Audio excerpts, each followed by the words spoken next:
و هیچ وقت فکر نمی‌کردیم که قرار بود روزی برای تشییع رهبرمون بیاد. খামেনিকে আজ মাশহাদে দাফন করা হচ্ছে, শেষ বিদায় জানাতে লাখো মানুষের ঢল। ইরানের প্রয়াত সর্বোচ্চ নেতা আয়াতুল্লাহ আলী খামেনির দাফন প্রক্রিয়া শুরু হয়েছে।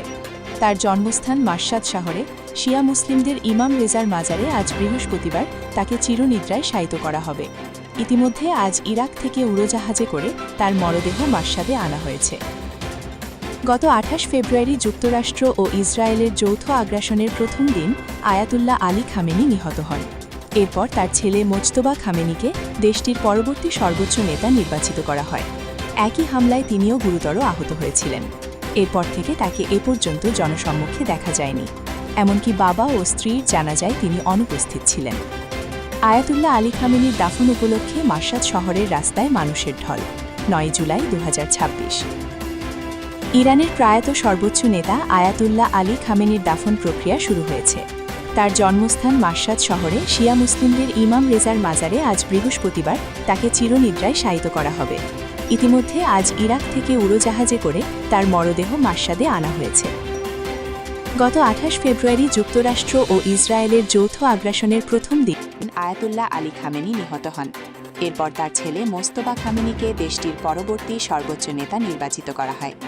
একই হামলায় তিনি গুরুতর আহত হয়েছিলেন।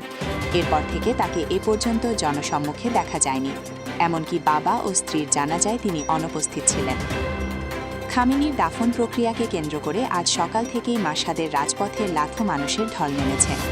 মরদেহের কফিন আসার অপেক্ষায় থাকা ক্ষুব্ধ জনতা মার্কিন প্রেসিডেন্ট ডোনাল্ড ট্রাম্পের উপর চরম প্রতিশোধ নেওয়ার দাবিতে বিক্ষোভ শুরু করেন। মিছিলে অংশ নেওয়া নারীদের হাতে ট্রাম্পকে হত্যা করো লেখা প্লাকার্ড দেখা যায়। এ সময় জনতা স্লোগান দেন, সর্বোচ্চ নেতার রক্তের কসম, ট্রাম্প, আমরা তোমাকে মেরেই ছাড়ব।